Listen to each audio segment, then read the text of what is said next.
that everything that there is implies everything else. And all those other things, collectively, in their totality, which we call the universe, in turn imply each individual object, event, and so on.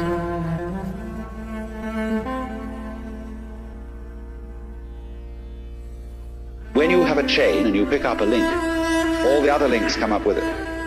You see? Because it implies, if this is a link, it is a link in a chain. If it isn't, it's just an oval piece of metal. But if it's a link, out come all other links. So if you are an event, every event, there's no such thing as a single event. The only possible single event is all events whatsoever. That would be regarded as the only possible atom. The only possible single thing is everything. But the things that we call things all imply each other. We know what we are only in relation to what we aren't.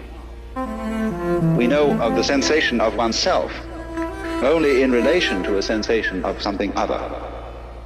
So the other goes with the self as the back goes with the front.